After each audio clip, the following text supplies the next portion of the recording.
Hello. Hi. How are you? I'm good. How are you? Good. Are you ready for some Reddit stories today? I am. Okay, so today you are hosted by me, Michelle, and Mina. Hi. and we're gonna do some relationship Reddit stories. I'm ready for the drama today. Okay, some of them we'll just get into it. Okay. We'll just get into it. I'm high off the caffeine. I'm ready to go in. Okay. Okay. And might I say, now, like I see like your hair tucked back and everything. You are looking like a skinny bitch. You look Not really good. Thank you. You're looking very good today. Thank you. So do you. I love the jean jacket. Thank you. You're welcome. And we're accidentally matching with the whites. Oh, that be happening a lot. I know. It'd be like, oh, you're wearing black. Yeah. No, remember on your birthday dinner, we both wore the black everything. Yes. Like, that was so funny. Great minds think alike. Period. So let's get into these stories. They're pretty good. Yes. So we're going to follow our usual theme, starting with the least to the worst. Okay. Okay. So the first one is, am I overreacting about my husband adding hot sauce to my cooking before even tasting it?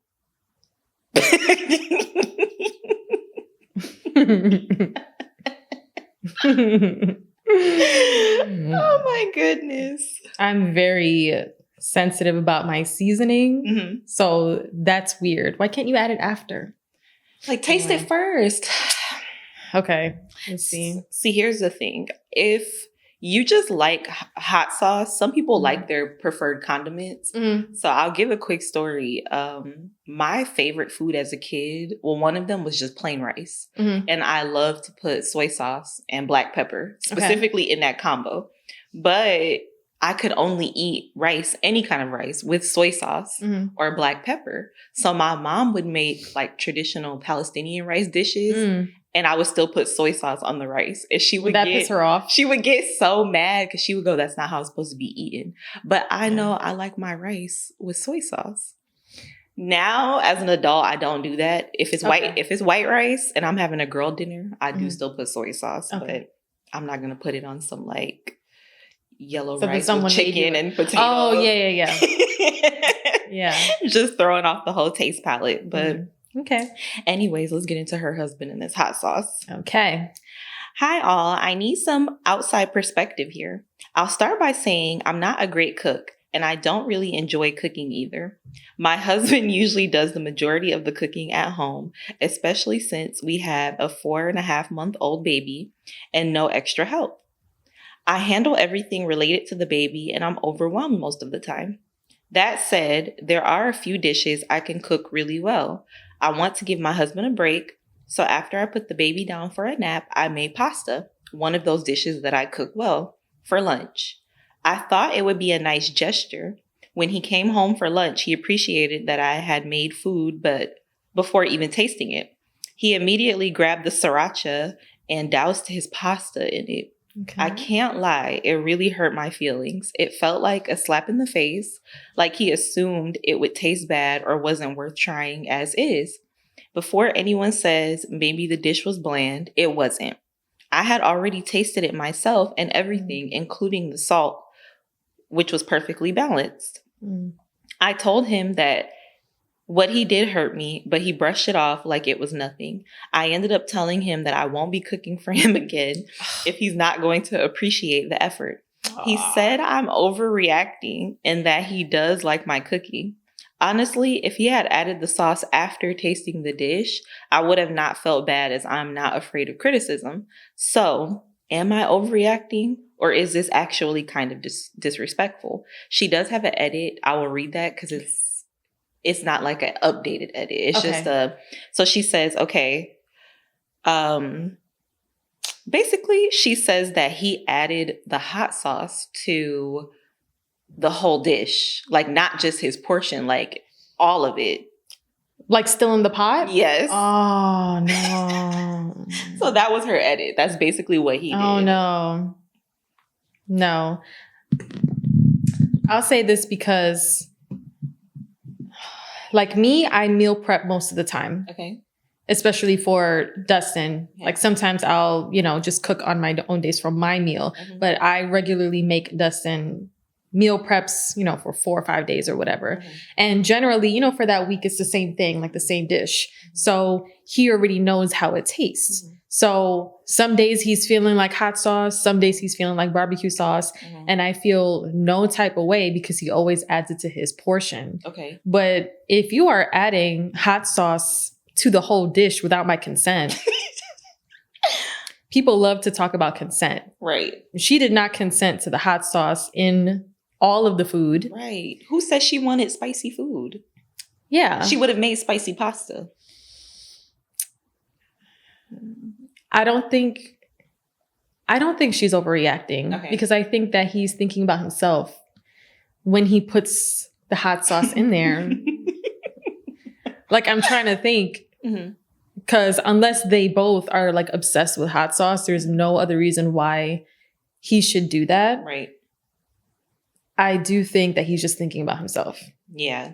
I think too, she did say she's a bad cook. And she says she's a bad cook. That's why he does most of the cooking. She does all the baby stuff and she's overwhelmed. I did remember that. And she says she only has a couple of good dishes. So I'm wondering if maybe the dishes she thinks are good are still not too good. And he didn't want to like hurt her feelings and say I didn't like it. But he didn't even taste it though. But maybe he's just used to it. Like, I already know. I think he's used to it. I think he's used to it. That's probably something that just came to mind. Mm-hmm.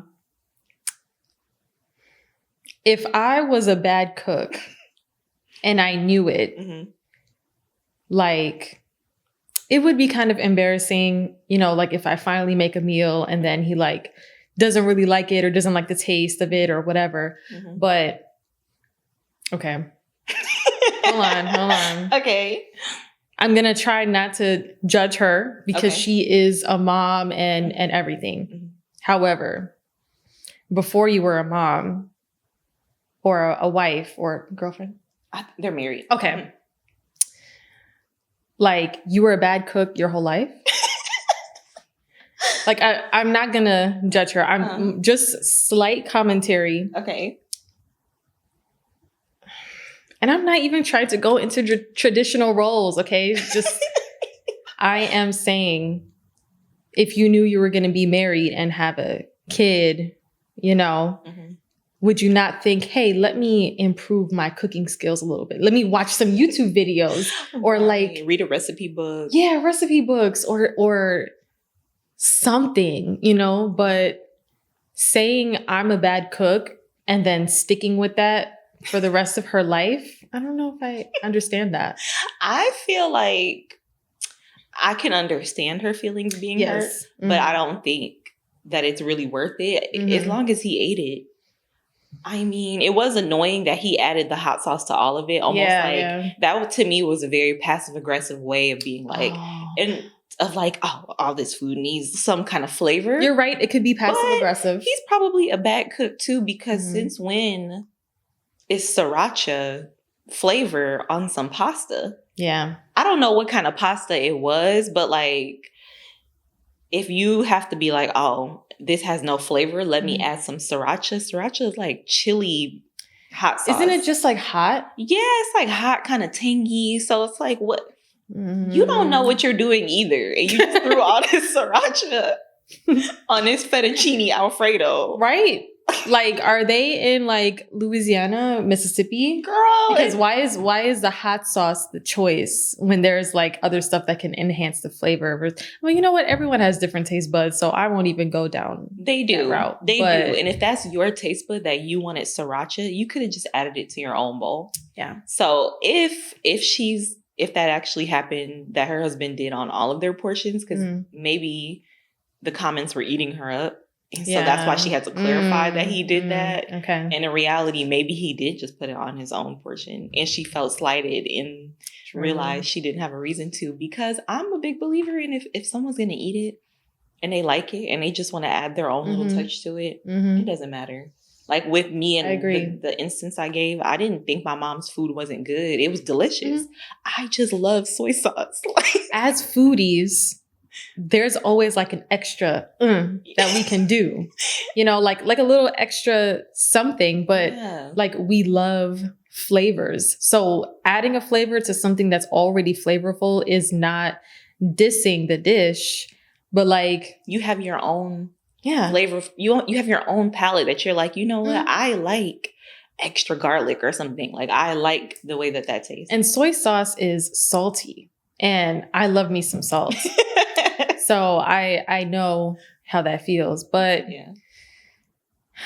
now that we went a little deeper into it, she may be overreacting, but I think one of the solutions can be more communication about her cooking skills, right? You know, and it's not even something, it doesn't sound like something he's pressuring her to perfect. Right. Like it would be different if she's like doing all this baby stuff. Right. And then he's like, you know, I don't ever enjoy your meals and, you know, saying stuff like that, even though he could have been a little passive aggressive, but I mean, maybe he is annoyed and he's in his right to do that. But if you're annoyed, then just say that, you know. Right. But I think that they can both just communicate better. Yeah. And, you know, on a few minute downtime that she has and she's scrolling through her phone, look at some recipes, look at some seasonings, because there's so many cooking shows and videos and all that stuff. So she can improve and he can communicate better. I agree. Okay, let's get to our next story. Okay. So the next one is, am I the asshole for matching my boyfriend's energy? Never. Right. Never. Never the asshole for matching anybody's energy. Always match energy. Sometimes it can be petty, but sometimes it feels good to be a little petty. Just a little bit. You can be the bigger person, but then I don't know. Sometimes you gotta get a little warm and go to hell for a little bit to go low. Just a little bit. Yeah. Just a little bit. You can just sit down there. Yeah. Just a little bit. Just a little bit. Dip your toe in the warm in the lava. Just a little, ooh. Not the lava. Period. Roll. Oh my God. Okay, let's get into this story. Okay. I'm a very easygoing person, and my boyfriend definitely is not. He gets upset, offended about things I find to be small issues that aren't a big deal. On Monday, I made half his weekly dinner meal prep for him. It was barbecue shredded chicken made with prepared packaged shredded chicken from Target. He had 2 packs. I asked if he wanted me to make both for the whole week or one. He said 1. Both packs he was planning to do the same thing with, but 1 pack was regular shredded chicken and the other was rotisserie shredded chicken. They looked basically the same, and he was planning on just heating both up in barbecue sauce, so I didn't think it mattered which one I used. Yesterday, he got the ick from eating too much of the same thing, so tonight he decided to eat the chicken with some salad. Apparently, me using the rotisserie shredded chicken was now an issue. I apologized for using the wrong chicken. I didn't know there was a difference. After a bit, I could tell he was still upset, so I went into the kitchen to talk to him. When I approached, he said, "You want to be able to make a mistake without it turning into a big thing, so I don't want to talk." So I went back into the living room because I felt that was uncalled for. When he came into the living room after making mac and cheese, he didn't want the regular chicken. I got up and started getting ready for bed. When I was about to go to the bedroom, he was like, "Are we going to talk?" He was upset that I got frustrated with him being frustrated/upset and not talking to him even though he wasn't talking to me. This is something that happens often because I think he's frustrated about something little that's not important and needs to work out his feelings and not take them out on me. So now we had to argue because of his feelings being hurt, but I am not allowed to have an issue with how he talked to me because the whole thing is on me for cooking the wrong chicken and not being apologetic enough. Then not talking to him after he lashed out slash snapped on me, which he doesn't see anything wrong with. Further content, this is something that happens often and is a constant issue in our relationship. He says, I don't know how to apologize correctly, and I am never allowed to get upset if he was upset first. So who's the asshole? What the hell is happening here? Girl. Like, this whole time I envisioned me and Dustin. And it's like, I could never imagine him getting upset about something like that. So basically, to sum it up, he had two kinds of chicken. He didn't tell her which one he wanted to use. So it's a regular chicken or rotisserie chicken. Mm-hmm. But he wanted the same meal for both of those. But he only wanted her to use one for that week. She chose the rotisserie chicken, which was going to be doused in barbecue sauce by him. But he got the ick from eating the same thing, even though that's what he wanted that week, and decided to use some of that chicken in a salad, but it didn't like rotisserie chicken with salad, and then blame that on her. So that's basically the sum of it. If that was clear. It's very clear. It's very clear what situation this is. Emotional abuse. Yes. This is giving control and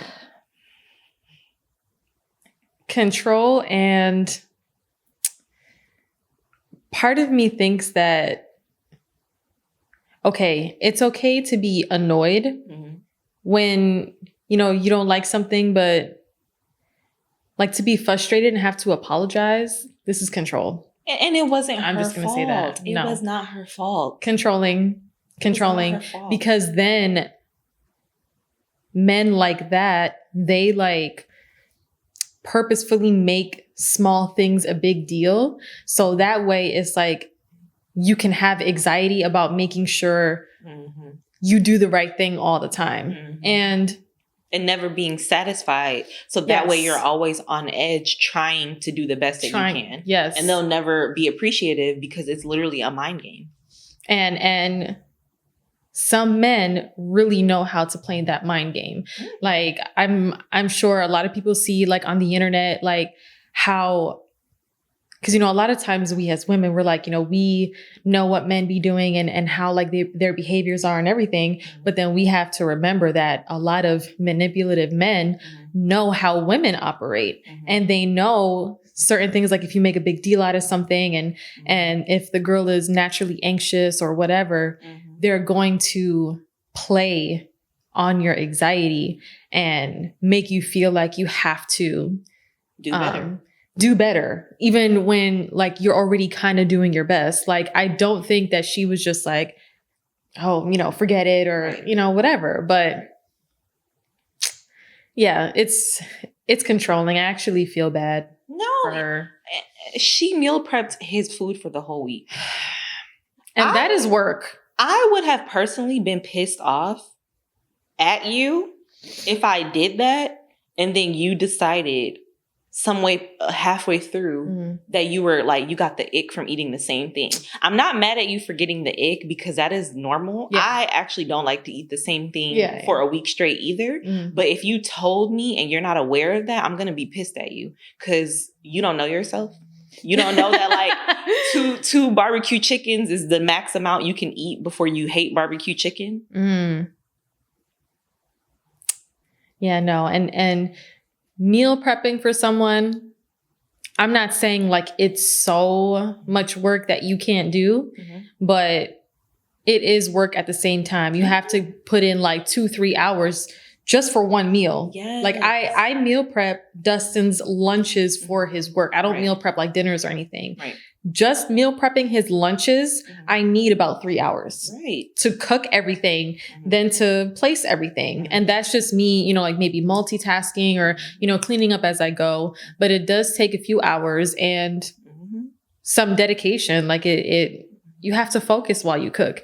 And then not only are you meal prepping, but then you got to cook for yourself. Maybe she's meal prepping for herself too, or whatever it is. And I think that when people meal prep for their significant other, that person can become like so used to it and kind of feel ungrateful because they're used to having their meals, you know, served to them all the time. Right. So I think because he's used to just receiving his meals, he think that he can just be, I'm not even going to say passive aggressive.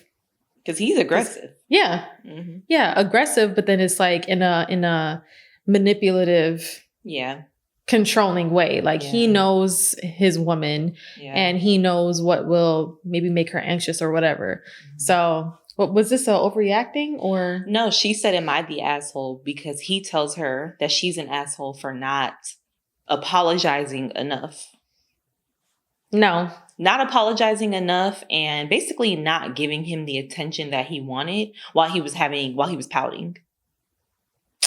So he told her to leave him alone because he was upset. But then when she actually left him alone, then he got upset. Is this what men be making fun of women for? Girl, when you're like, leave me alone.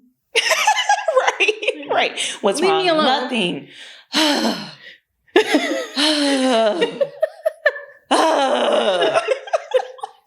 Slamming doors and I saw this post where it was like, I'm about to leave this girl because why is she sitting in the closet crying? Another one was like, why she keep sniffling while we in bed? Not the loud. I mean, I understand that because how can you hide your crying while you're in bed? Why are you in bed crying? You want to? I feel attacked.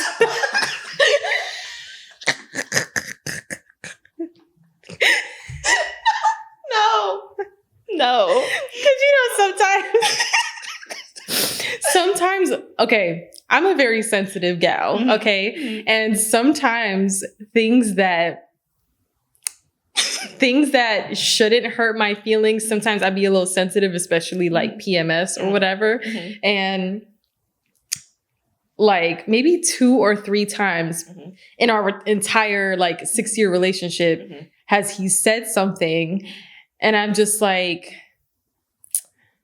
even if he's just like firm, like if he's annoyed and he says something like firmly, you know, like regular firm, like a man kind of does, I'd just be like, why was he so firm with me? Does he actually hate me?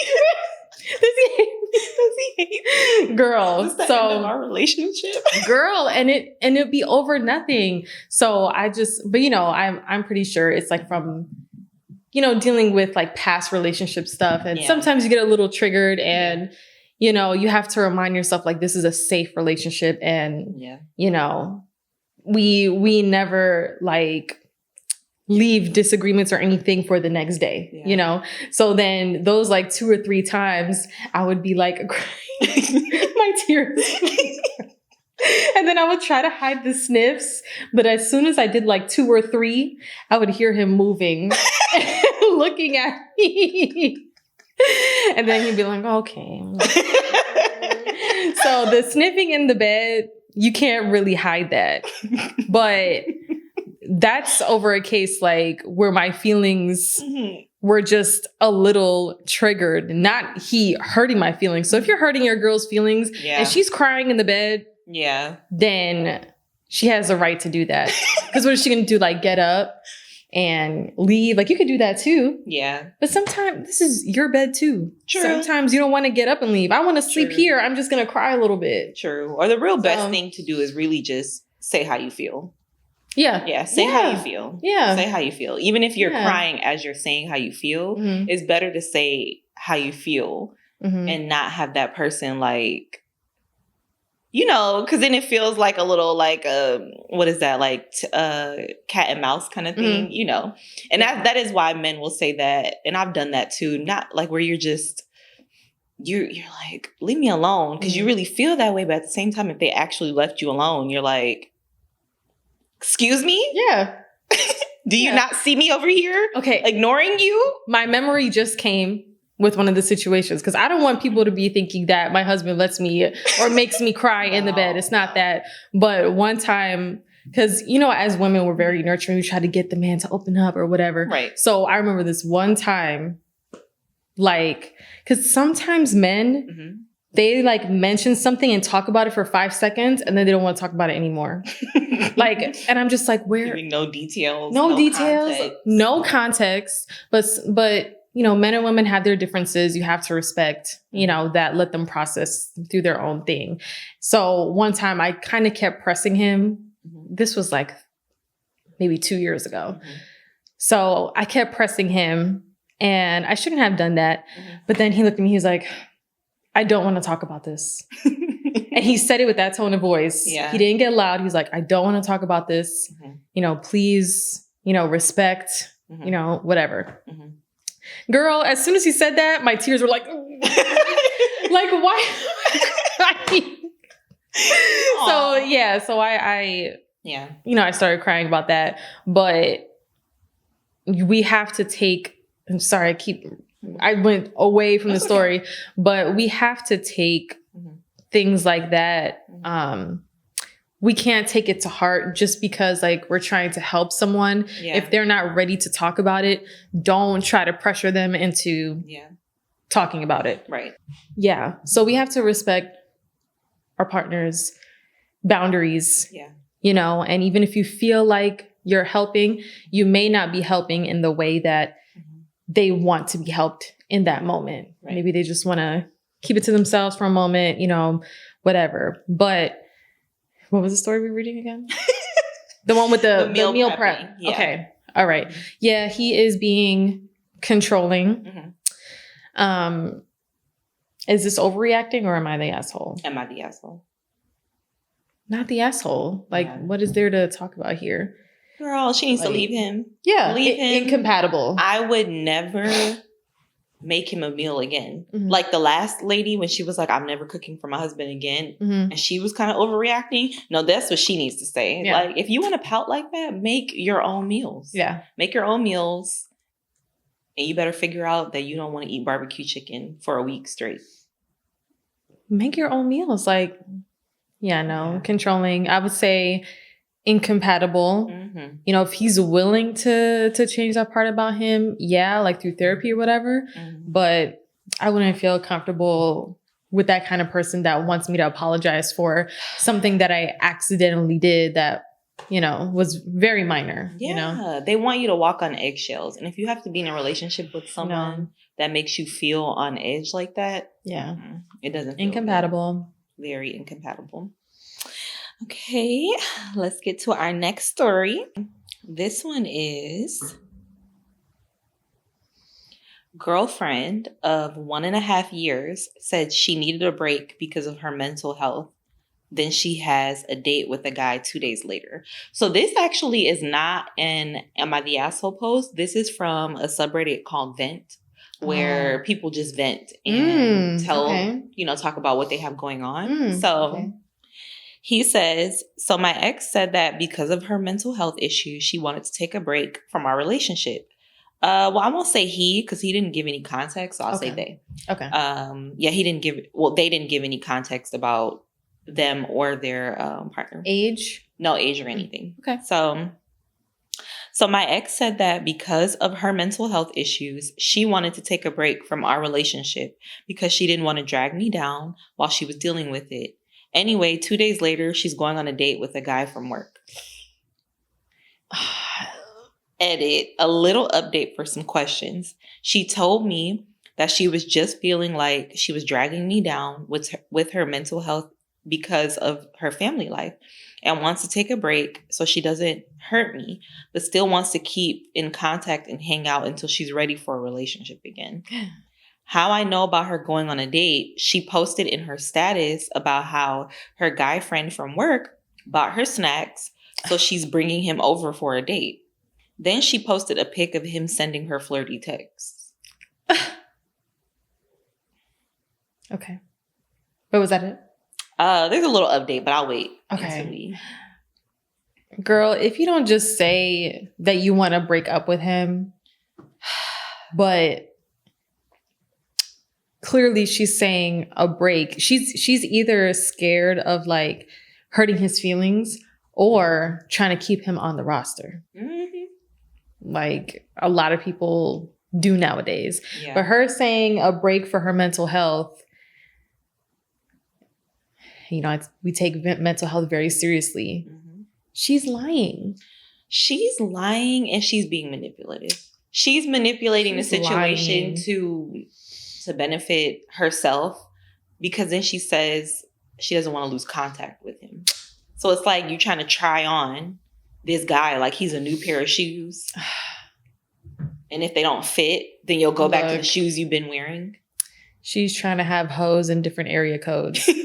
That's not right. No. No. He just needs to cut contact and not take this mental health thing that she's saying seriously. Yeah. And I hate when people use like mental health as like an excuse for like, if you don't want a relationship anymore, then just break up with the person. Yeah. Don't blame it on your mental health or, you know, like the saying, it's not you, it's me.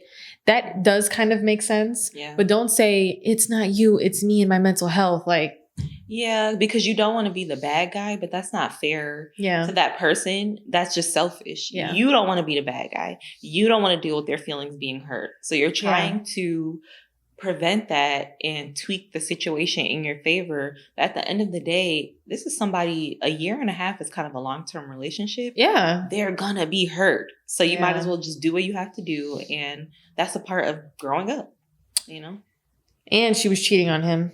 Or probably, or that guy was in her radar. Yeah. Yeah. That was her work husband. Yeah. Yeah. Work husband. If she went on a date 2 days later, she was probably waiting for him to make a move. Mm-hmm. And she was like, okay, you know, this is the guy I really want right now, or, you know, whatever. And said, let's take a break. Mm-hmm. Like, to me, her saying that just means that she wants to test the waters with this other guy. Absolutely. And see if that works. And then if it doesn't work, she'll be like, okay, you know, my mental health break really worked. Can we get back together? Like, what kind of stuff is that? That's so selfish. Yeah. That's selfish. And then that makes you even more of the bad guy, because now you're not even trying to, I just don't want to hurt their feelings. You're literally just prioritizing what you want to do. You know, you can't have your cake and eat it too. No, that's not fair. No, that's not fair. Yeah, he needs to just needs to cut ties and don't ever let anyone keep you on a roster.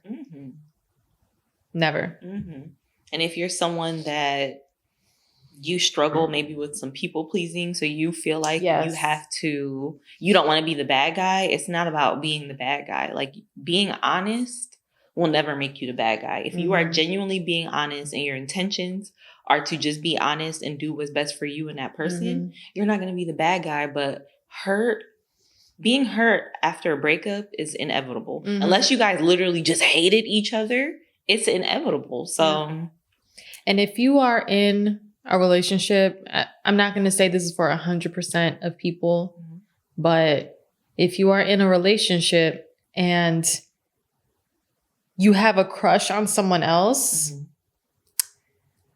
I'm not going to say this 100% for everyone, okay? Because sometimes you can find someone attractive, but if it gets to an actual crush, then you have to reevaluate your relationship. Yeah. And you have to, because we're human beings and attraction is normal to the opposite sex. You can find someone cute, still be married, but it's about what you do with it. Right. If you just stick in your mind, you're like, dang, he's kind of cute. And that's it. Right. That's okay. But if you're in a relationship and you're crushing on someone else and you're thinking about them and you're flirting with them at work. That work wife, work husband bullshit is not innocent. Yeah. You should not be having a work husband, work wife if you're in a relationship. And I understand some people are polyamorous. So I'm not dissing them. However, if you are someone who feels like you can be polyamorous and you have a monogamous partner, cut it, because you're just going to hurt their feelings. Absolutely. So absolutely. So his edit is, look, I'm not planning on going back to her, and I'm going to try and move on. I understand that maybe she just didn't like me anymore, or she just found someone better. And as much as it hurts, I'm okay with that. She's her own person and deserves to be with someone she loves. But it does still feel like I was just tossed away and lied to, because you were. At first, I wanted to stick around because I understand how hard dealing with mental health is. And I didn't want her to go through that. But now I just feel hurt. And despite us being over now and me trying to move on, it does still hurt because I've brought said coworker up a few times saying that he's only her friend to sleep with her. You know, those sleazy guys that are really obviously only interested in being a friend until he gets what he wants. I even checked around. He is the type of guy who will use a girl then leave. She just said that she understands and will be careful. I mean, he tried to warn her too, but that's on her. That's her lesson to learn. She wants to have a little fun right now. Yeah. Let her have fun and learn her lesson. There's nothing he needs to fight for.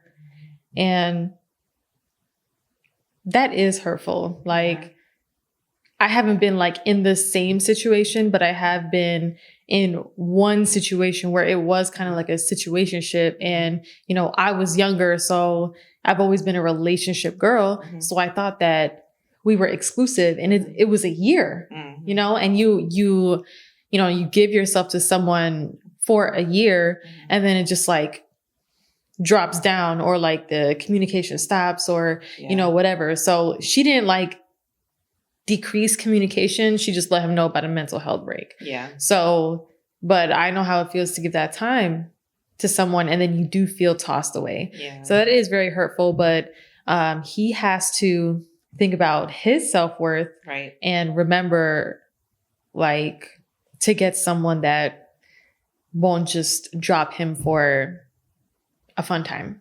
Right. So, and breakups are never personal. Like, unless you were actually harming this person or you're an asshole. Yeah. Usually it's not because you're not worthy. It's just you guys aren't aligned. And that's how you always have to see a breakup. It's like, me and this person are just not for each other. Yep. And that doesn't mean I won't be for someone. And I also don't really believe in the one that got away type of thing. So I don't think that she'll look back at this and feel like, oh, he's the one that got away. I think people look back and feel like, I regret treating someone wrong that was good to me. And I hope that once she's done with this, that she learns that lesson. Regardless of if they were compatible or if she really liked him, she should look back at this and say, like, I never want to hurt someone like that again. Because she's going to go through it with this new guy from work.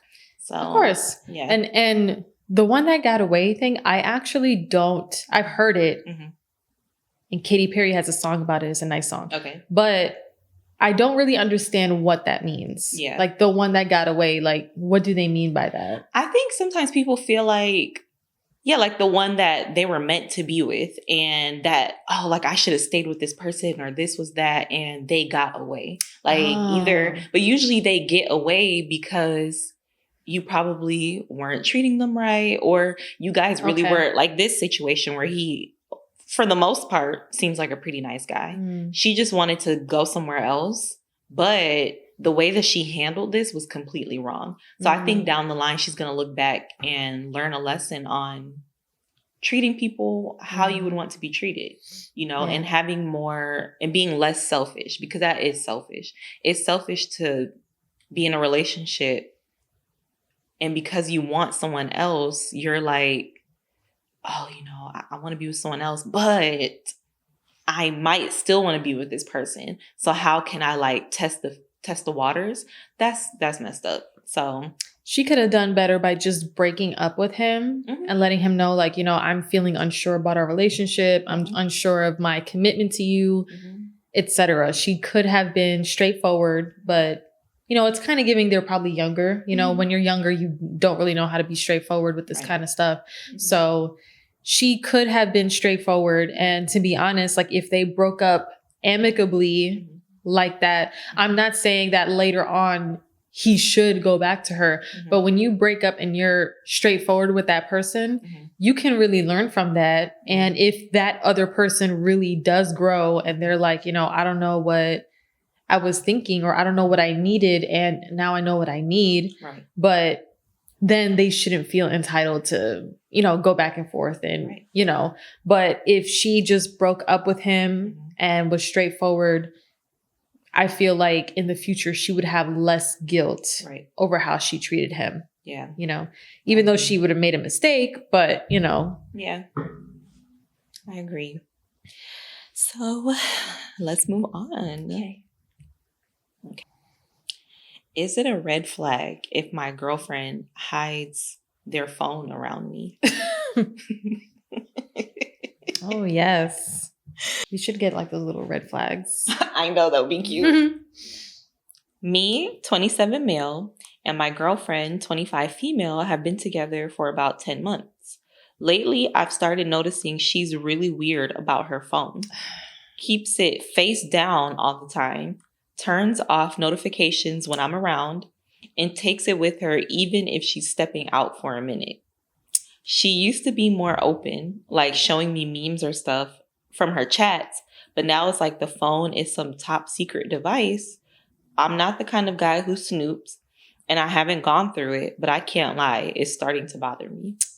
I asked her if something's up. She just said, I like my privacy. That's all. No explanation. Is this a red flag? I want to trust her, but it's hard not to feel like she's hiding something. Anyone else been through this? Just let her go. Yeah. Like she got men's. Yeah. Yeah. She got some hoes. Yeah.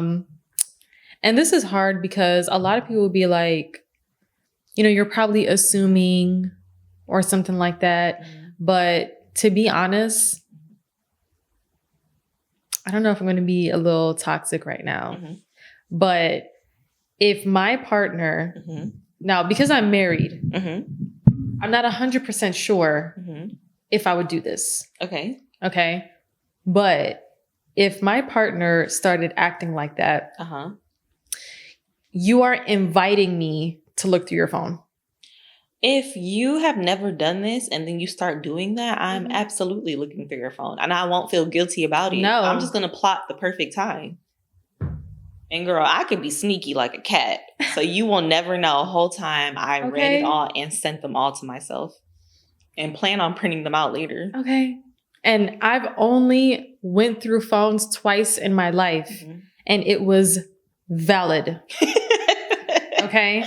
And I will say his intuition is going off and I don't approve of regularly looking through someone's phone or anything like that because you just shouldn't be with them. Right. However, depending on how long he's been in this relationship and how their commitment is, and if she's like, yes, I'm committed to you, like we are together and she's doing that, I feel like he does have a free pass to look through her phone because unless he wants to look through her phone and argue about what's in there and be like, okay, well, what are you going to do? Is it me or the... If you look through the phone, you find what you're looking for, dip. Don't argue. Like you can confront them. I found this on your phone. You have XYZ time, days to pack your shit up and leave. Yeah. That is the mature way to do it. But don't sit there and argue and be like, why did you do this? And you can still do that. Yeah. Like you hurt me and, stuff like that. Right. But before looking through someone's phone, you have to decide, are you going to leave them right away if you find what you're looking for? Because if that's not in your mind, then you might as well just let them cheat in peace. Exactly. So I think he knows what it is. He knows what it is. He didn't add any updates, so I don't know if he will, but Yeah, like I said, if someone has always been doing that, that can still be a red flag too. There's certain things that I think even if someone's doing them from the beginning. So you're always putting your phone face down. You have to take it everywhere you go. If you get up for a second. Now, if someone gets up and goes to the bathroom, that's different. Because sometimes people like to scroll on their phones, whatever, or you're going in the kitchen. Maybe you're watching something, so you want to continue to watch it as you walk. We're all glued to our phones. But face down, every time you go somewhere, no. She's cheating. She's cheating, and she doesn't have any, remorse about it, because she just told him, I like my privacy. Like, she's playing mind games too at this point. What do you mean you like your privacy? Like, okay, well, what? Like, what's gonna show? Like, what notification? Like, okay, I like my privacy too. But the reasons for why I like my privacy is I feel like, everyone has their, I think it's especially about the photo albums. Okay. For me, sometimes you have certain pictures on there that can be like me, because I take pictures of myself sometimes, like before and after, like if I'm active in the gym or whatever. Right. Not saying that they're totally embarrassing, but I don't want people to see that. Right. It's just, they're like not really pictures that you were meant. They're not flattering to show someone. It's like, I'm just literally checking my side profile or something. Yeah. They're not flattering. Yeah. I'm not in my angle. So I don't want people to see it. Right. And, there's just little things on there that's why I like my privacy. Yeah. However, if you have stuff to hide, you're definitely going to hide your phone and put your phone down and stuff like that. So now I don't agree with a partner that wants to go through your phone all the time. Like a partner where there's some people who feel like, oh, we're together, so you shouldn't care. But that's like, no, you're controlling, and that is an invasion of privacy. Like if they just like to go through your phone and they're always reading your texts, because you may talk to your friends, not about your partner, but like things that you don't even want them to know. What if your friend is telling you some personal information in a text message and now your partner's reading that? That's not just an invasion of my privacy. It's an invasion of their privacy. Yes, absolutely. So no, you don't just have free range to go through your partner's phone at any given time. Oh, there's no privacy in a relationship because you're together. But suspicious activity, yes, is suspicious activity. Yeah. It needs to be investigated. Yeah. Yeah. And if you're in the beginning of a relationship, I say this because I have been there, where you're in the beginning and you may have dealt with, people cheating on you in the past, or like being unsure, and you're finding out and you're like insecure, but that this person is, a really good person and everything. You can communicate. Like, I have not always been the best communicator. Okay. But there was a point in the first few months of my relationship where I felt safe with this person. I felt like I could tell him anything. That's him.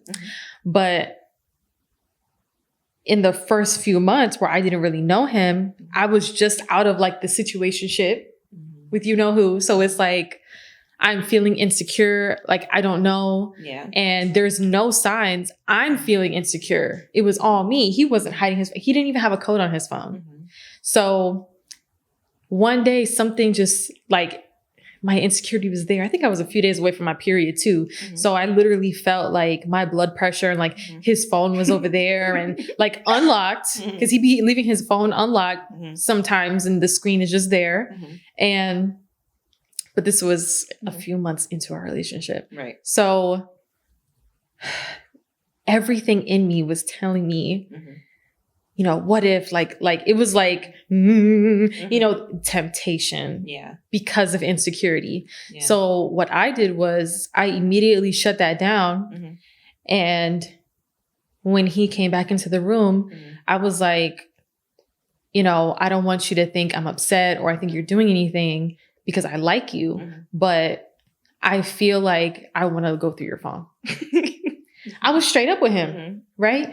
And he was like, okay, am I doing anything wrong? I said, no, I just feel like I want to. And he was like, okay. He didn't change his tone. He didn't change his energy.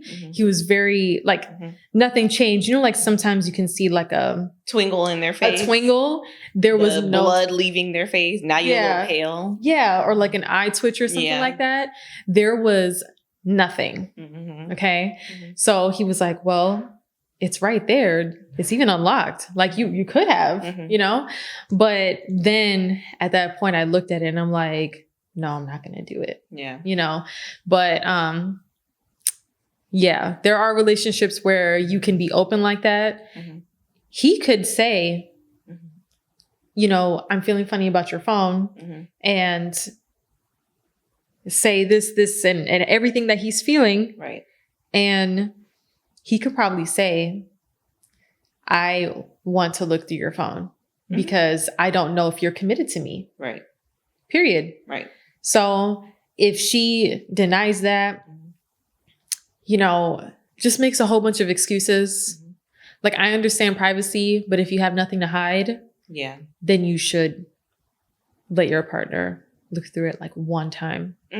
But that's if you're doing something shady. And and then she's probably going to say no. And if she says no, then that right there lets you know. And then he kind of did say that, like where she said, I just like my privacy. So he inquired about her phone. Also too, this is a little toxic, but I also feel, well, this is toxic. But at this point, again, you kind of just know and you have to do what's best for you. Yeah. You don't say anything. Because if you let someone know that you're feeling like they're being suspicious, they're going to hide the evidence so well that you just never will know, even though you have that gut feeling. So you can't even let them know that you feel suspicious. And that is counter sneaky, just like they're being sneaky. And it's not the best way to handle it. But if I was with a man and he was literally doing that, like phone flipped over every time we're around, like who's going to text you right now? Who's going to blow your phone up right now? If you see something that is suspicious and it's happening multiple times, look through that phone. Yeah. But like I said, look through the phone only if you 100% decide, if you know, if you find what you're looking for, leave. There's nothing to talk about. There's nothing to argue about. Dip. Now, one thing that I do that someone might think is suspicious, not my boyfriend, but if I was ever to date someone new, I keep my phone on silent.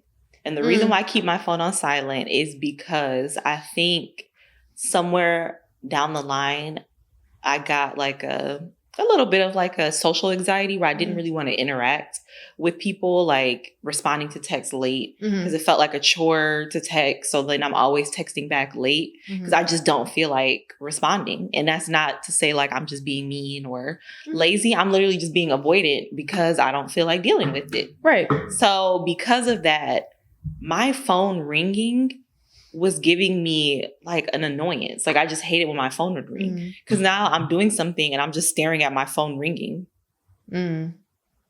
Like, can you stop calling me? So I would keep my phone on silent, but I'm trying to get out of that because a lot of times I end up missing people's calls and it could be something important. So I give this guy permission to snoop. However, if she holds on to her phone, he may not be able to snoop. So if he is not able to snoop and it's like this ongoing feeling, just break up with her. Yeah, you just got to leave her on the strength of your discernment and knowing that none of this is right. Yeah. None of what she's doing is right. Oh, sorry. I wanted to add, and I want to ask you your opinion. Okay.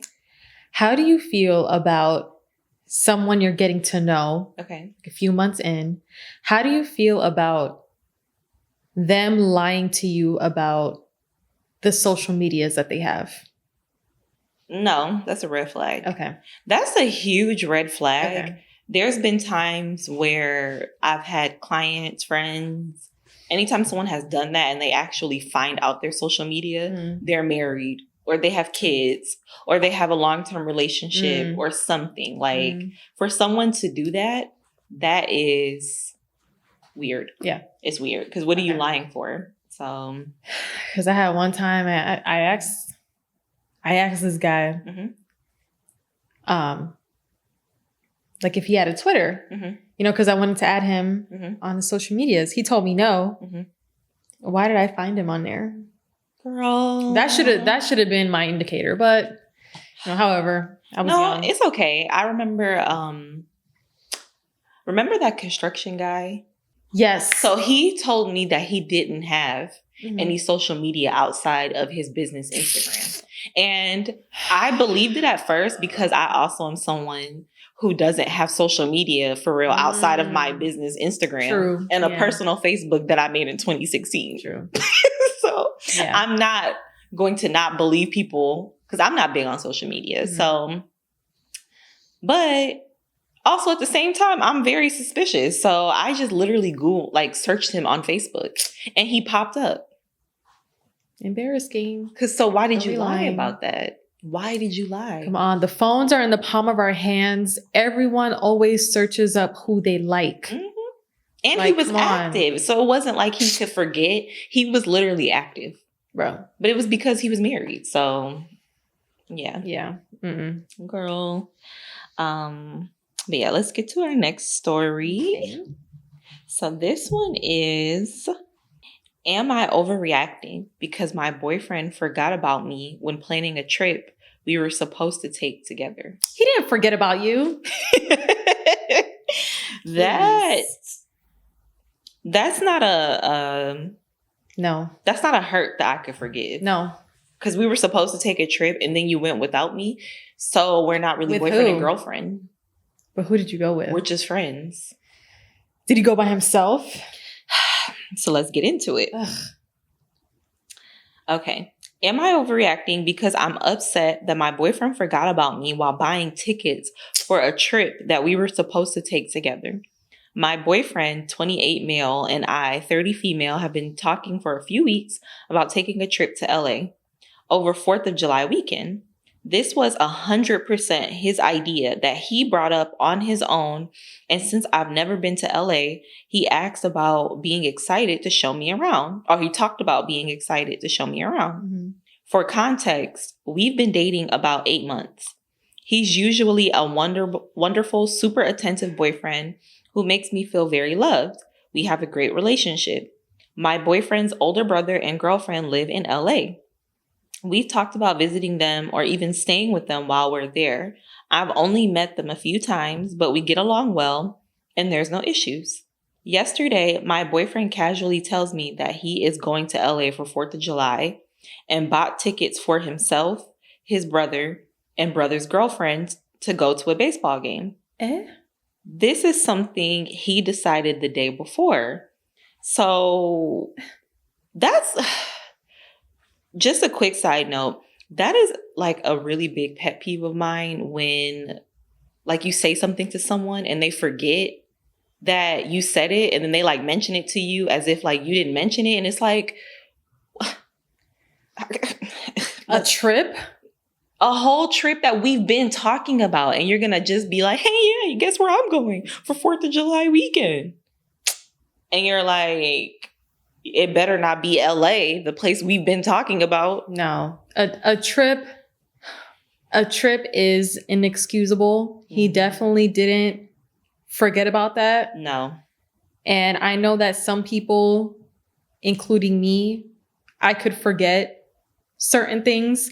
Like, I know you just said like, you'd be annoyed about like people saying things, but then you're the one who told them. I am guilty of that sometimes. But that's because I legitimately forgot. And it could be about like anything. Like I think I remember one time, I think I asked you years ago if you know about Blaze Pizza. You're the one who took me there. I don't remember that. I don't remember that. Girl, I mentioned something about Blaze Pizza. And then you were like, yeah. we went there for your first time. And I was like, oh, my God. But, that was in my early 20s. Like I was, dealing really bad with like my memory and stuff like that. But people do forget. People can't forget small things like that. A trip is not a small thing. It is not a small thing. No. And the reason that annoys me, this situation or any instance, is because it feels like, do I not matter to you? Because I say stuff and I remember. So how did you not remember that we planned this trip to go to for 4th of July? So there's like too many triggers that should spark your memory. 4th of July, it's a major holiday. LA is a state I've never been to. Like there's too many things that if you care about me, that can like, I don't know how to explain it, but it's like, okay, I'll give an example. When I leave the house, because I leave out of my side door, I always leave the kitchen light on if I know I'm coming home at night. So that way there's some light on. But I had already put my shoes on and I didn't want to walk back into the kitchen with my shoes on. So there's also a light by the basement that literally is for the side door. So I turned that on, but to remind myself so when I get home, I wouldn't be alarmed, like, who the hell's in my house, and turn this light on. I literally like gave myself like a mental indication. Like it could just be anything like, like, oh, my purple croc is here. So remember, you turn the light on. So then when I come back, I'll be like, remember when you had to remember that purple croc? So you turn the light on. So it was a strategy that like a professor had taught us before, where he was saying that actually most people won't remember because you have daily habits that you brush your teeth in the morning. You actually have no way, the way that our brain works, of really remembering that because you do that every day. Unless you actually do something in the morning that is outside of that routine to trigger the memory. So I always keep that in mind. So if it's something unusual that I may forget, I try to give myself a little weird mental like ding. So when I come back, that ding goes off and I'm like, okay, I remember. So the dings were 4th of July because that's a major holiday. And the second ding is I never went to LA and I'm your girlfriend and you love me. No, there's no excuse for this. Unless he was saying like, oh, you should come on this trip. Like if it was an idea in passing. Right. But if it was something that you guys like planned together and was like, yeah, we're going to do this. You know what? Maybe this was his way of feeling like, maybe this was his way of not paying for her ticket. Like he's just the whole time he's just cheap as hell. Yeah. And like got her. That would be diabolical because why would you get my hopes up? Like we're literally like, yeah, then we're gonna stay with your brother. He's like, yeah, he has extra room. And then we're like, oh yeah, we can go to that one cafe that I saw on TikTok. Like literally you have a whole itinerary plan and whole time he's like sweat bullets dripping because he knows he's not about to buy your ticket. I think that's what it was. That is messed up, but there is more. Oh,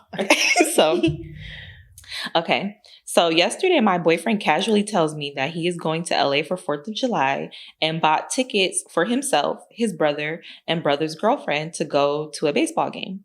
This is something he decided the day before. I'm confused and hurt. I asked him why he would do that without including me since we've been, at his prompting, talking about going to LA together that weekend. He immediately turns apologetic and starts explaining that a week or so earlier, he'd had the thought that his brother might want him to come alone. He never brought it up with me, and then when his brother hit him up about going to a baseball game, he pulled the trigger and quickly bought 3 tickets without thinking about me. Then he starts offering to find me a ticket and saying that he wants me to come along. But now I feel like an afterthought, since he literally just told me that he had forgotten about me. I don't want to go at all now. I asked him to leave. We were hanging out at my house. Of course, the whole thing is so weird that it makes me suspicious that he's not telling me something, but he's never given me a reason not to trust him in the past. He's honest to a fault, usually. He swears that he's not hiding anything and that he just had brain fog when he bought them and didn't think of me. Am I overreacting by finding this extremely hurtful? He is calling and texting me constantly since last night to apologize, but I feel like the apologies don't help. The damage has already been done. I also feel like some of his texts are maybe unintentionally gaslighting me a bit by implying that I'm only reading into his mistake because of trauma I have from past partners who lied and cheated on me. That is a red flag. Never invalidate my feelings, especially if I confided in you about the things that I told you and you tried to tell me that I'm projecting those experiences on you. Nah. No, absolutely not. I'm going to say something as someone who has experienced brain fog due to like very bad anxiety, a little bit of, PTSD. Mm-hmm. I hate when people lie because I have had brain fog for a long time. And brain fog doesn't let you forget something like that. Brain fog is more like, short-term memory. You tell me something and then, my thoughts instantly become like anxious again, or like I'm disassociated. And then I, forget about that. Like that's just a long-term struggle that a lot of people deal with. But if I was planning a trip with somebody and then I blame it on brain fog, I am lying. So I think he is lying. I think that he didn't want to pay for her ticket. I think that he doesn't know how to properly communicate and was just like, oh yeah, I forgot I had brain fog because you didn't want to pay for the ticket and you didn't know how to say it, even though you paid for your brother's girlfriend ticket. But I digress. Right, to a baseball game. Long story short, he doesn't like her like that. I feel like she said that he has he's always been really nice and a great boyfriend up until this point. And then he says so he lied. He did lie. He says that he forgot because of brain fog, but then he also said that he thought about it and the reason he didn't buy her ticket is because he thought maybe his brother would want him to come alone. There you go. He lied. Contradicted himself. So I wanted to give him the benefit of the doubt because this was one of the only stories I read all the way through. So when I read it, I wanted to give him the benefit of the doubt. But then when I reread it and I'm like, so which one was it? Did you forget or did you think that your brother wanted you to come alone? That's how you know someone is lying, when they contradict their own story like that. Like, don't blame that shit on brain fog. And then you said last week you figure your brother wanted you to come alone. Like if your brother wanted you to come alone, that's cool because maybe him and his girlfriend were together long and then his brother, like they knew each other longer. Maybe she's a new girlfriend. I don't remember if they said how long they were together. 10 That's almost a year. That's basically not a new. year. No. That's not new. And she said she met them and they all get along well. That's not new. Like I understand wanting to spend time with your siblings alone, but I cannot see, unless the brother doesn't like the girlfriend, I can't see a point where I'm like, okay, I'm going to invite my sibling or like I'm going somewhere with my sibling and their girlfriend and leave mine out. Right. The girlfriend isn't my sibling. Right. So that's kind of weird. Right. You know? So yeah, you're together for 10 months. Like I said, I respect siblings wanting to spend time with each other, but with the other girlfriend and not with you, that's weird. Very weird. They probably don't like her. Yeah. Or like I said, he was being cheap. Or Yeah, maybe he was just being cheap, but he sucks at communicating and he's gaslighting her. So no, seriously, he's gaslighting her, but all he had to do, I'm thinking, if you thought your brother wanted you to come alone, mm-hmm. let's just say that was the actual, let's just, all of the assumptions aside, let's take what he's saying at face value. Mm-hmm. If you had that thought, but you actually care about this person, you're a good boyfriend, you guys are in almost a long-term relationship, it's almost a year, Mm-hmm. you should tell them, you should make space for them regardless. So it shouldn't be maybe my brother doesn't want you there. You're supposed to tell your brother, I'm coming, but I'm also bringing X, Y, and Z with me. That's what you're supposed to do because you're in a relationship. Absolutely. So if you can't do that and you're just a people pleaser, or you're worried about, making your brother uncomfortable and assuming he'd feel that way if he never even told you that's not having a backbone. Mm-hmm. And you need to get a backbone, stand up for your partner, mm-hmm. and keep your word. Don't try to now you feel guilty because you realize that you have consequences to your actions. And those consequences are now your girlfriend may not want to be with you anymore. What made him think that he was going to get away with that? He probably, that is the tricky side of people pleasing, is a lot of times you think you're doing what's best for all, but you cannot please everybody. So what ends up happening is it's going to be messy.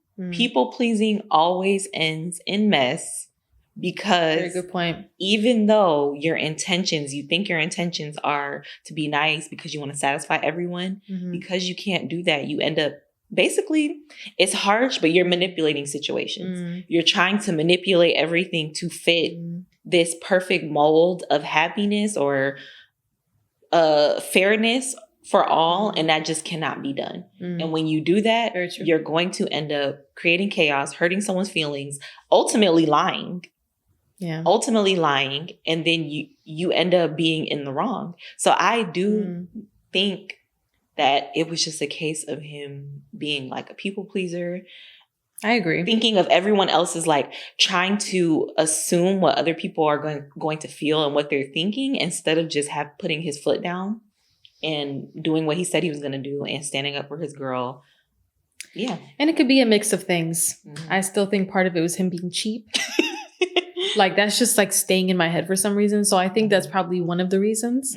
But yeah, they sound young and, don't know how to communicate, but I think it was multiple things. But for him to turn it around on her and be they're not that young. He's 28 and she's 30.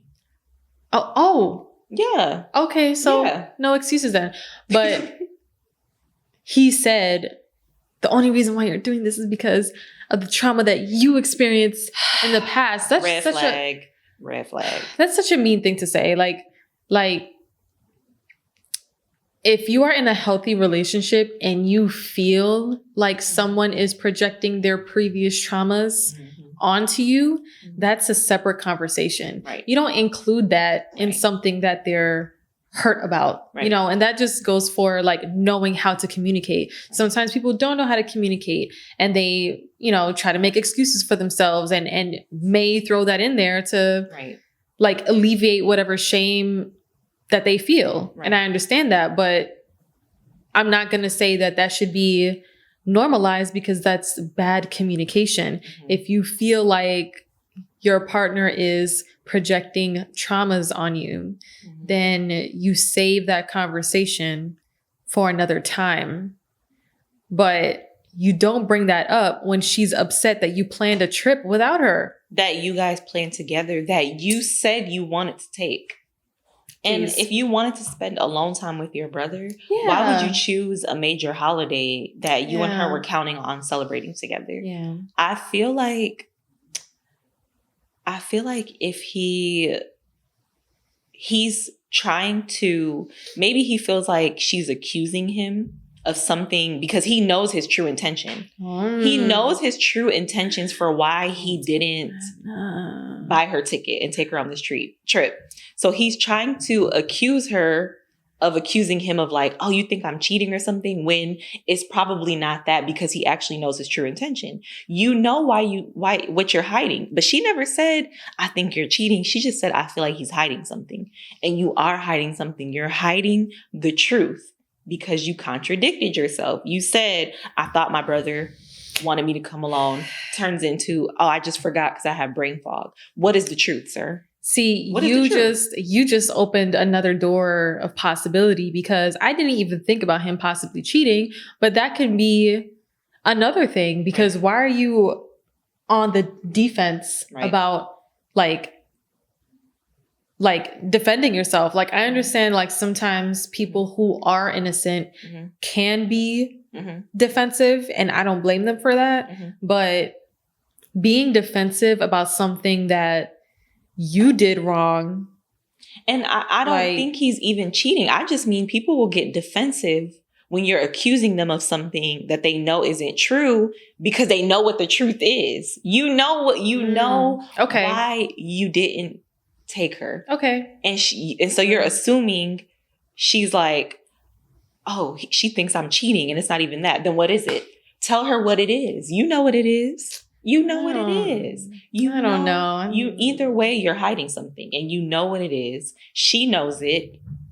And that's why you tried to turn it into you're projecting your past. She never said anything about her past. Okay, let me clarify real quick. The tickets were to go to LA to see a game? He bought his own plane ticket, and then he bought his brother and sister-in-law or brother's girlfriend baseball tickets in LA. They already live in LA. They're in LA. Yeah. So the plan was to go stay with them and celebrate 4th of July weekend or whatever. So he ends up buying his own ticket and then buying them baseball tickets because they wanted to go to some baseball game. And maybe he felt like if he's staying with them, like he owed them something. Like, oh, I got to buy them baseball tickets. But did they ask you to do that? Why couldn't you just buy you and your girlfriend's baseball ticket? What if he had like someone he knew out there and like wanted to sneakily see them? Or another girl here that he wanted to take. Yeah. Or like, or wherever they are. Or like a friend of his brother's girlfriend that he thought was cute or something. Like, I don't know. Now my brain is going to the other possibilities, because he could just be being weird, because he is hiding something. But like you said, he's hiding something. He knows what the truth is, even if it's not cheating. But I don't know. I'm not going to put it past him, because he gaslighted her. He mentioned all these other things. And typically those are signs of cheating. But I don't know. The context doesn't bring that. So he is being weird. Very weird. Very weird. Yeah. She's not overreacting for being hurt about it. Yeah. Even if it was innocent and he did have brain fog. Let's just say that is true. She still has a right to be hurt because you didn't think about me. I know we can get brain fog. I know we can forget things. Life is busy. But we're in a 10-month relationship. We probably hang out all the time. We just talked about this and you can't even remember me and you talking about this. You don't really care about me. But that's the thing. I don't think he forgot. I don't think he forgot because... And I know not everyone is the same. So people who deal with forgetfulness, not everyone is the same. Right. However, coming from someone who dealt with forgetfulness, you don't forget something as involved and detailed like that. Brain fog doesn't do that. Like when you plan a trip and you like, no. Like I'm not going to make excuses for him and his brain fog. That's a complete lie. And that's coming from someone who like I dealt with brain fog for many years. No, unless it's something small, then yeah, but you're in a relationship with someone. There's no way that you're not thinking about them after you plan a trip. I cannot say that enough. Yeah. Other things, small things, like you go to the store and you may have forgot something they asked you for. That's brain fog. You know, having short-term memory about small things. Brain fog with a trip, no. Yeah. I think he's lying about the brain fog. It was hurtful. And he contradicted himself and then gaslit her like, girl, you got a whole list of problems now with him because he on some weird shit. Yeah. He's on some weird shit. Yeah. So let's get into our next story. Okay. Am I the asshole for being angry? My tax refund paid off my husband's child support. Okay. I'm not being funny, but read that again. Am I the asshole for being angry? My tax refund paid off my husband's child support.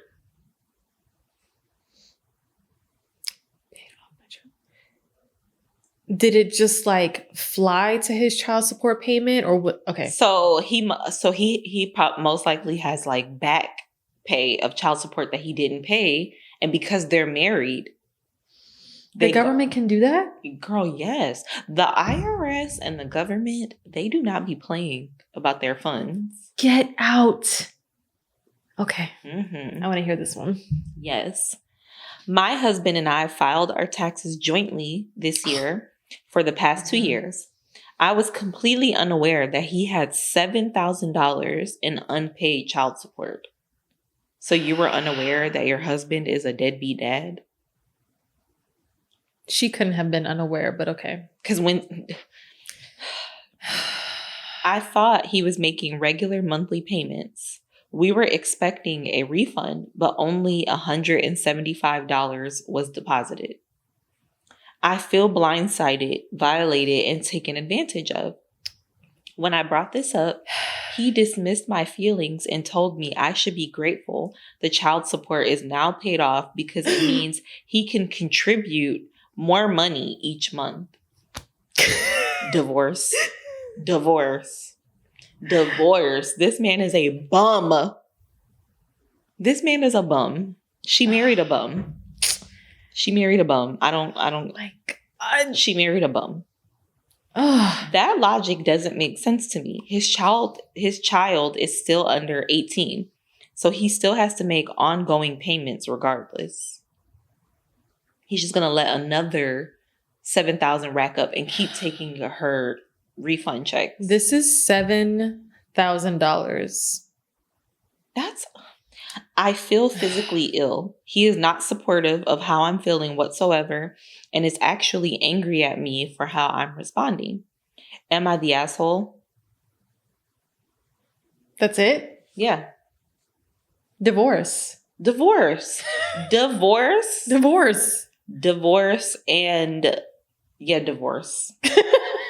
You were like divorce and divorce. I was gonna say like and dispute, but I mean that's your husband, and they're not legally, gonna. You can't dispute that. They're not going to give you that legally, money back. You can't. So you just lost. And I'm wondering if she got such a big refund because she has her own kids. So that was money for your kids, if that's the case. So I'm assuming. So under that assumption, that already is enough reason to divorce him because he doesn't even care about his own kids. He is selfish, greedy, and he is a bum. A bum. Can we get back to calling people lowlifes? When did that ever leave? Because I feel like nobody says it enough. Low life. Maybe because, we're like a different generation and like the term low life was really when we were younger. Bring it back. Gen Z doesn't really say that. Bring it back. But no, yeah, that is low lifery. Because, and he tried to say you should be grateful because blah, blah, blah. So he can contribute more money. But then she's like, his child is still under 18. So he still has to make child support payments. He just wasn't paying them. Why didn't they garnish his wages? Why did they have to take my money? They should have been taking that out of his check. How is he doing this? Does he not work? Imagine being married to someone, all for you to find out later on that they're not properly taking care of their own child. And they financially betray you. This is a financial betrayal. Mm-hmm. Mm-hmm. And to me, there's no coming back from that. Mm-hmm. Like, I know it's our money because we're married, but you took my money. Yeah, you took my money and possibly my kids' money. And I think he knew that. I think he knew that was going to happen. And that's probably why he married her. Yeah. And yeah, I think that he knew that would pay it off, because you were real quick to be like, oh, well, you should be grateful. If that was something that you didn't know was going to happen, you would probably be like, what? Like, were you not looking forward to $7,000 too? Exactly. If you didn't know that was going to happen, you should have been like, oh my God, babe, I'm sorry, for the next however many months, I'm paying 100% of the bills in this house to pay you back. So you can save $7,000. He knew what he was doing. He's a bum. And that's why I know marriage is fairy tale ending, but only marry somebody that you know is really worth it. Mm-hmm. They're really deserving of you, your time. Mm-hmm. You love this person. You know who they are. You trust them. You're not just settling so you can have this title because you feel like you're supposed to, or that will make you worthy as a woman. Mm-hmm. Because I'd rather be single, alone every day mm-hmm. than be with a bum, mm-hmm. than be with a lowlife. Mm-hmm. I'd rather be alone. At least by myself, I could have had my $7,000 refund check. Could have been on vacation. Could have done whatever. But now all I have to look forward to after a year's worth of work is $195. Look, I understand that in some cases, divorce can be difficult because of shared finances and stuff. Mm-hmm. But divorce is easy. Girl. And you could do it for free. Mm-hmm. My mom did it for free.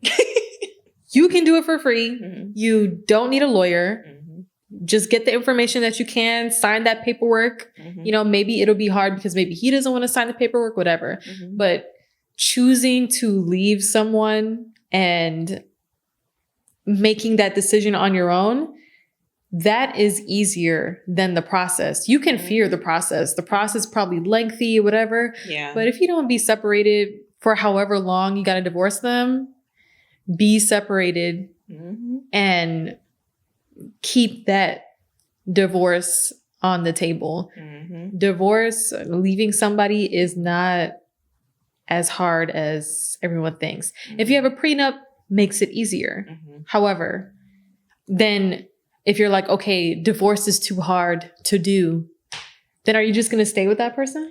That's harder than a divorce. In this age of technology, you can learn how to do anything online. Mm-hmm. That is how your mom did it for free. She went online. YouTube Academy, just like you're on YouTube watching us read these crazy stories. You can literally learn anything. Like I had friends in college, if they didn't know how to do their math homework, this is like before Chat GPT mm-hmm. and stuff, they would like Khan Academy and all this stuff online that would teach you math to help you out with certain classes. We went on YouTube to learn how to be on YouTube. I went on YouTube to learn how to do nails. I went on YouTube to learn how to do laminate and vinyl flooring. Our LLCs? LLCs. I went on YouTube. Went on YouTube to learn how to make sourdough and bagels. I went on YouTube to learn how to do this turban. I went on YouTube to learn how to do this eye look. This is a 90s Black model inspired eye look. The reason why we know how to do makeup now is because we went on YouTube when we were younger. YouTube. I know TikTok is fun and gives you that quick content, and that's valuable in itself, but YouTube literally has the long versions of things, and you need the long versions. And sometimes people feel like, because I hear this often, people feel like, well, I don't know what to start, or I don't know how to search. That is an actual thing. So if you wanted to get a divorce, you just search how to divorce for free. So then you watch a video and then they start saying words and maybe you don't know those terms yet. So then you Google search how to do X, Y, and Z. And you just keep doing that. And that's how you get into a rabbit hole. And that's how you learn more and more information until you practically become an expert. Now you can start offering divorce services. I'm a divorce attorney per YouTube Academy. If a YouTube video like is talking about a subject, right? And there's something that they mentioned that you don't know about, you can YouTube that's something that they mentioned and then learn about it. Just keep learning. You just keep, it's just a spiral, a rabbit hole. YouTube is internet gold, and it has been there our entire lives. Since like 2006. You can learn how to do a divorce for free.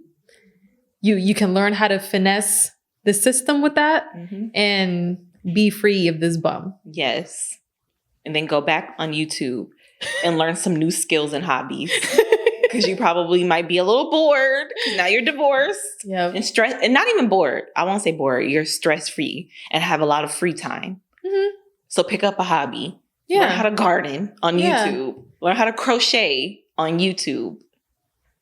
Listen to background noise on YouTube. Listen to the Totally Wise podcast on YouTube. There you go. So, no excuses. You can literally learn anything. Yep.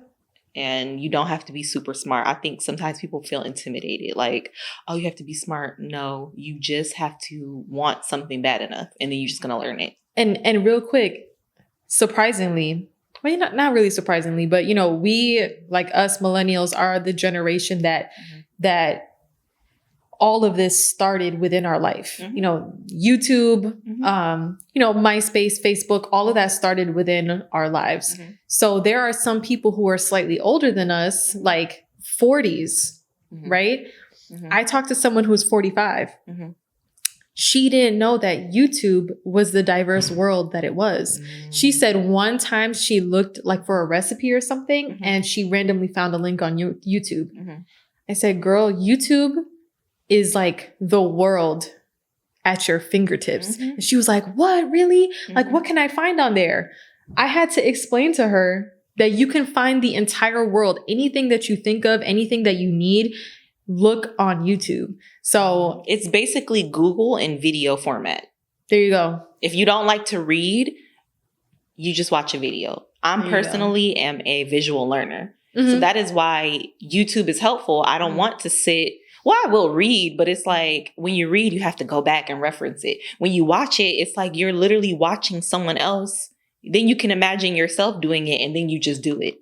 Yep. If you learn that way, because we all have different styles, but that's the fun thing about YouTube. Many of us are visual learners. And that's why videos are so easy to learn from. Thank God for YouTube. Girl, people fix their cars on YouTube. And that makes it easy too, because they're like, yeah, you need to rotate the caliber. And if you read that, but you don't even know what a caliber looks like, you watch a video and you're like, oh, my caliber. Rotate it. You can see anything on YouTube. That is our promo for YouTube. We love YouTube. We love YouTube. Right. But, yeah, that was it. No updates. We have a pretty solid stance on that. Divorce. Like, girl, divorce. Beyond you guys need to start making a subreddit. Should I divorce? I think there's a subreddit called Divorce. Okay. I'm going to look at it. Okay. Because should I divorce is the next one. Like, no more, am I the asshole? Am I? Should I leave him? Should I leave her? Yes. Yeah. Yeah. I'm going to look. Yeah. I'm pretty sure there's a divorce subreddit. Okay. So let's get on to our final story. Oh my God. So I saved the best for last. And this is the worst, best, but it also is the least dramatic. So we're going to end on a little bit of a light note. Okay. A light note. Okay. But annoying nonetheless. Okay. Just like the rest of these stories. Okay.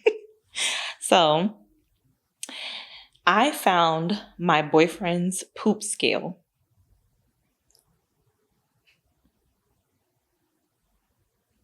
Okay. This one It's a little lengthy. So settle in. Okay. Settle in. Because we got a little bit of reading to do. Okay. All right. So I moved in with my boyfriend about 4 months ago. We've been together for almost 2 years, but existing in the same apartment has made me acutely aware of his strange behaviors and habits.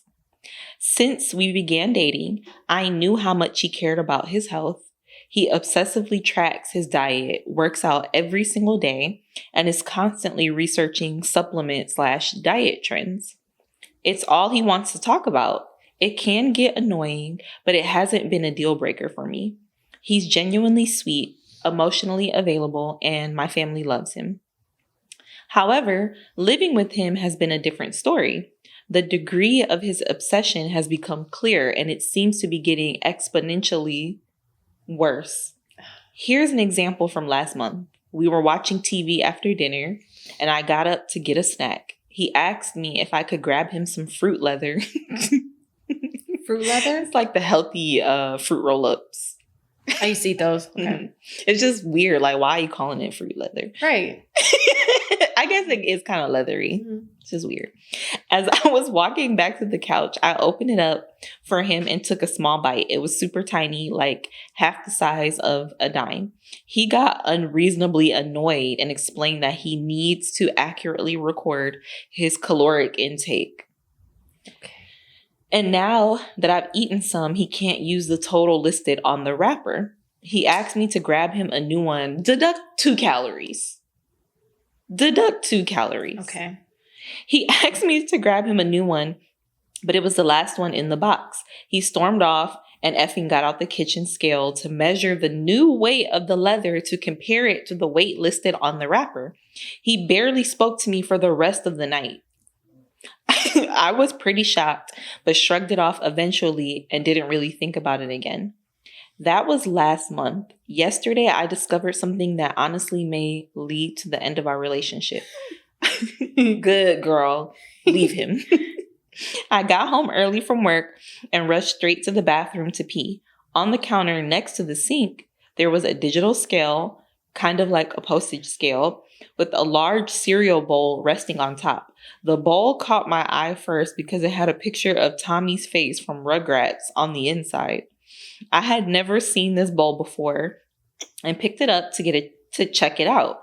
That's when I got a whiff of something. It was a faint but noticeable smell of poop. Next to the scale, there was a spray bottle of avocado oil and a piece of paper with a bunch of numbers written on it. It was avocado oil. It says next to the scale, there was a spray bottle of avocado oil. I don't know. I have no idea what avocado oil, how do poop and avocado oil is for cooking. Like what is the correlation between the Rugrats bowl, cereal bowl, poop, and avocado oil in a spray bottle? I don't know. Oil is for cooking. But okay. Are you like, is he frying poop in the bathroom? So, and a piece of paper with a bunch of numbers written on it. It was a daily calendar. Some days had nothing written by them. Others had numbers ranging from 0.25 pounds to 1.5 pounds. Damn. Damn, 2-pound shits. At this point, I was super confused and curious, so I called out to my boyfriend who works from home. When he got to the bathroom door, he looked super effing pale. I asked him what was up with the scale and Rugrats bowl, and he fumbled over some words until he said that his chinchilla, he has a pet chinchilla, has been sick and he's been weighing him to make sure that he's not losing too much weight. This explained the poo smell, but didn't make any sense in any other way. I told him that there's no way his chinchilla weighs less than a pound and fluctuates that much over a few days. This is when he broke down. He started tearing up and confessed that he's been weighing his poops for the last year. He went off on this explanation about how it's giving him valuable data about how efficient his metabolism is. I don't know. It was so weird. I was disturbed, but I was also curious to know how the process even worked. He said that he holds the bowl under his butt in the toilet while he poops, then dumps it back in after he's taken the weight. He apparently uses the avocado oil to spray down the bowl first so that the poop doesn't stick. I didn't read this full story, so I was so confused about the avocado oil. How did you even know that would work? I don't know. He's been hiding the scale and bowl under the sink and just forgot to put it away this time. He keeps trying to convince me that it's not that unusual, and there's some people on this weightlifting forum he's a part of that have done it for years. I am really weirded out, and I'm not sure I can get over it. I slept on the couch last night and told him I needed some space. I don't know what to do.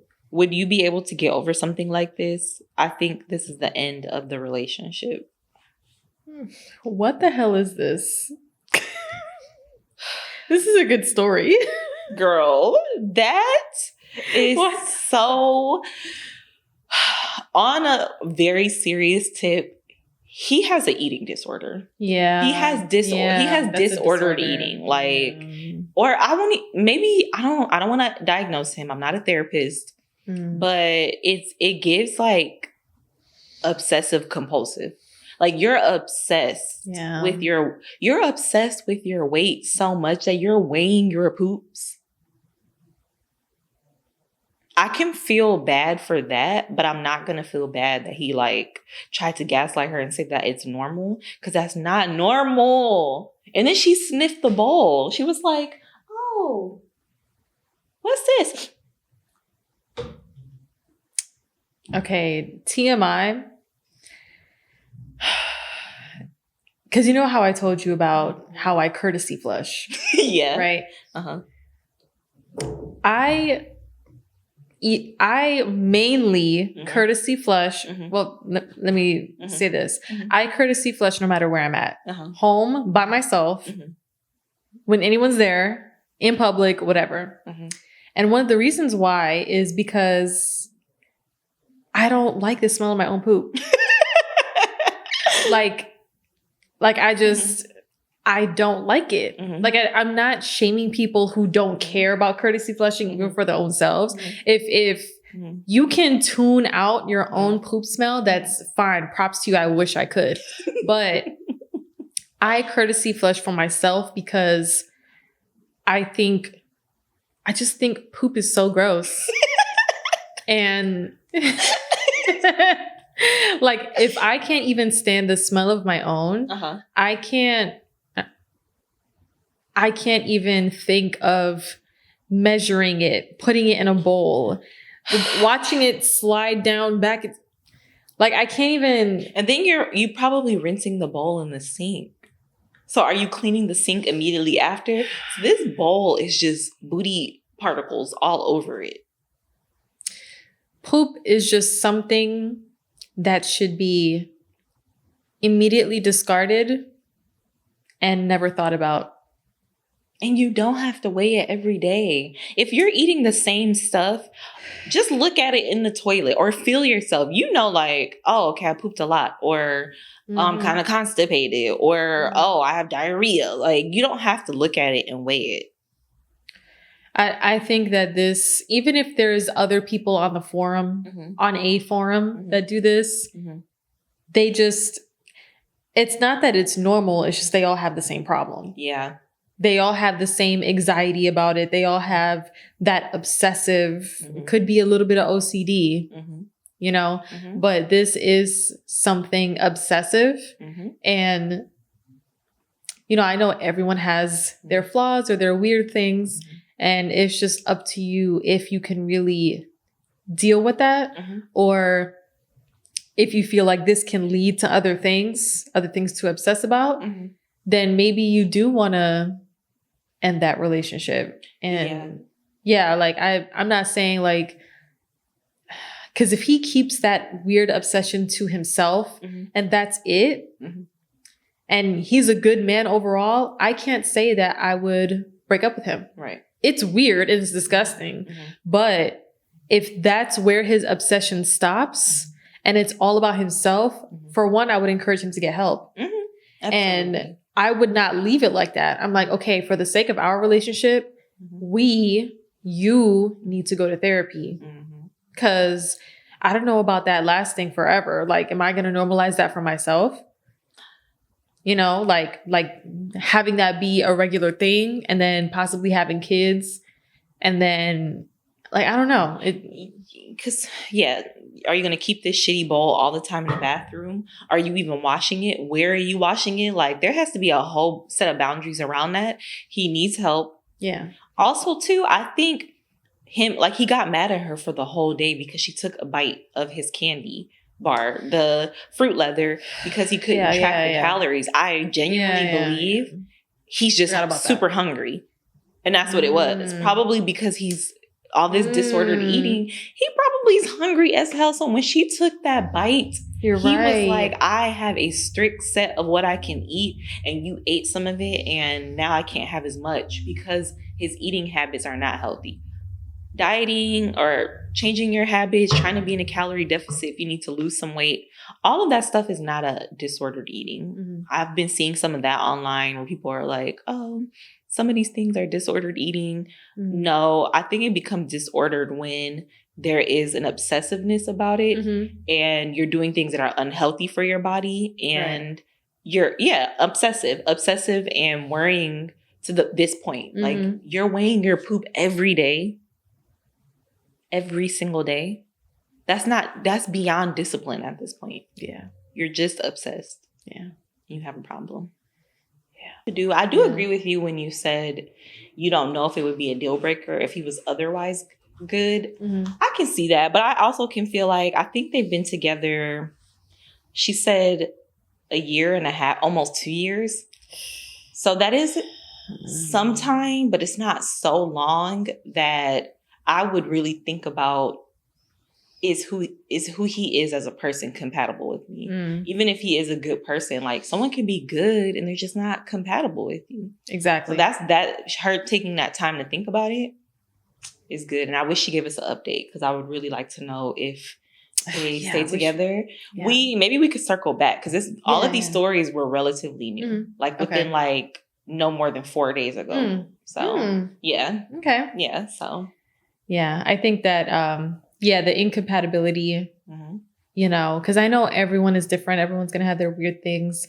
It's just that I feel like, okay, I'm not going to say that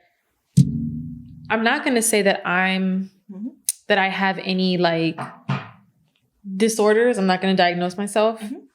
However, I can be a little obsessive. Okay. Right. But I don't think it's necessarily obsessive. I think it's hyper focused. Okay. You know, I don't know what that could be, but I'm not going to self-diagnose or whatever. Okay. But little hyper focused on things. They're not weird things. Okay. You know, like they're things that I either have to do or like if I'm worrying about something, then I hyper focus on my worrying or, you know, whatever. So some people do have, you know, hyper focus issues or like obsessive issues, but that's very excessive to me. If you're obsessed about, you know, losing weight and stuff like that, I understand that. Because my relationship with food is not that good right now. It was worse before, but now I'm, you know, at an age where I can identify that I have anxiety attached to some food. Yeah. And another reason why it became easy for me to accept is because food here in America is trash anyway. Right. So you eat 5 things and then you gain 10 pounds. Right. Like that's not our fault. It's America's fault. Right. But that's not the kind of like obsessive behavior that is easy to deal with. And I wouldn't recommend her to stay if this is bothering her that bad. Yeah. And it like trickles down to her. Cause sometimes in cases like that, when people can be so controlling of themselves, they tend to project that onto someone else. Yes. So if it started to get to that, yes. But if it didn't, and like you said, he's good otherwise, and you care about him, I would like have a serious talk with him about therapy. Or and if he's not open to it, that would make me leave. Yes. Because you gotta change this. Like, we can't be together forever and you're unhealthy or you're doing things that are harmful to yourself, because I can't in good conscience continue to see that over time. You know? Yeah. I agree. So that was our last story. It's very interesting dynamics, especially that last one. I've never heard of a story like that before. Measuring poop. Never heard of that. But that's the thing. People can have some weird behaviors at home. Yeah. And when you, like she said, when you start to live with somebody, you see everything and you're like... You can still decide if you're compatible with them or not. Yeah. So that was all. Okay. That was fun. Thank you all for listening to us read and discuss some crazy Reddit relationship stories. And if you like our content, please subscribe to our channel. And make sure you guys like, comment, and share, and follow us on Instagram at Totally Wise Podcast. Yay. Bye. Bye.